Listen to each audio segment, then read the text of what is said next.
Ahmedabad plane ક્રેશની દુર્ઘટના પછી સતત જે સમાચારો આવે છે, કોઈ પણ પ્લેન જ્યારે ટેક ઓફ કરે એના પછી જો એને ઇમરજન્સી લેન્ડિંગ કરવાના સમાચાર આવે તો એ ડરામણા હોય છે.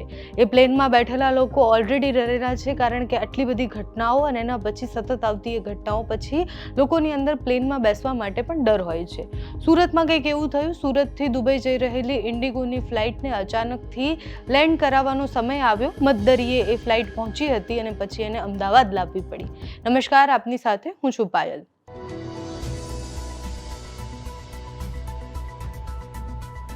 સુરતથી દુબઈ જઈ રહેલી ઇન્ડિગોની એક ફ્લાઇટમાં એન્જિનમાં ટેકનિકલ ખામી સર્જાતા અમદાવાદમાં ડાયવર્ટ કરી અને ઇમરજન્સી લેન્ડિંગ કરાવવાનો સમય આવ્યો.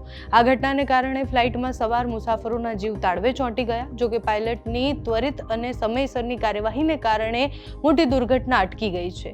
મુસાફરોને એરક્રાફ્ટ બદલવા માટે અમદાવાદથી દુબઈ તરફ પ્રસ્થાન કરાવવામાં આવ્યું, એટલે એમને મધદરિયેથી અમદાવાદ લઈને આવવામાં આવ્યા. ઇન્ડિગોની ફ્લાઇટ નંબર 6E1507 સુરત આંતરરાષ્ટ્રીય એરપોર્ટ પરથી દુબઈ જવા માટે 150થી વધુ મુસાફરો સાથે ટેક ઓફ થઈ. પ્લેન જ્યારે મધદરિયે પહોંચ્યું ત્યારે એના એક એન્જિનમાં પરફોર્મન્સમાં અચાનક સમસ્યા સર્જાઈ. પાયલટને આ ખામીની જાણ થતાં તેમણે તાત્કાલિક એર ટ્રાફિક કંટ્રોલ ATC નો સંપર્ક કર્યો અને પછી પ્લેનને નજીકના એરપોર્ટ તરફ ડાયવર્ટ કરવાની મંજૂરી માંગી.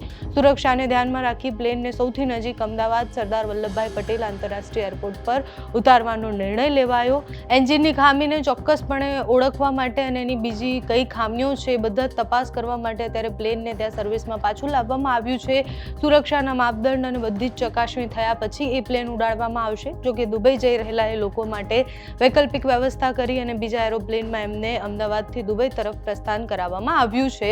પણ પ્રશ્ન એ આવે છે કે એક પ્લેન ક્રેશની દુર્ઘટના, એના પછી સતત આવતા એવા સમાચારો, એક પછી એક પ્લેનમાં અચાનક આવતી ખામીઓ અને સાથે જે પાયલોટ છે એમાં પણ એક ડર છે. એટલે એના પછી એક આંકડાઓ પણ આવ્યા હતા કે અમુક પાયલોટ એવા છે કે જે પ્લેન ઉડાડતા ડરી જાય છે, કારણ કે આટલી મોટી દુર્ઘટના બની છે અને કોઈ દુર્ઘટના ન બને એના માટે અત્યારે તરત જ કાર્યવાહી કરવામાં આવે. એટલે પ્લેનમાં જો કોઈ ખામી છે તો તરત એને ક્યાંય પણ ઇમરજન્સીમાં લેન્ડિંગ કરાવવાની વાત હોય કે પછી એને ન ઉડાડવાની વાત હોય, આ સમાચારો સતત આવી રહ્યા છે. અત્યારે અમદાવાદથી એ દુબઈ જે ફ્લાઇટ છે એ ફ્લાઇટ ટેક ઓફ કરી દીધી છે અને ત્યાંથી એમને 150 જેટલા પણ યાત્રાળુઓ હતા એમને ત્યાં પહોંચાડવાનો પ્રયાસ થઈ રહ્યો છે. હવે આમાં શું ટેકનિકલ ખામી છે, ઇન્ડિગો એના માટે શું કરશે એ સમય બતાવશે. તમારું આ વિષય પર શું માનવું છે અમને કમેન્ટ્સમાં જણાવજો. અત્યારે આ વિડીયોમાં બસ આટલું. જો તમે અમને YouTube પર જોઈ રહ્યા હોય તો સબસ્ક્રાઇબ કરજો, Facebook પર જોઈ રહ્યા હોય તો ફોલો કરજો, અમારા વિડીયોને લાઇક અને શેર કરજો.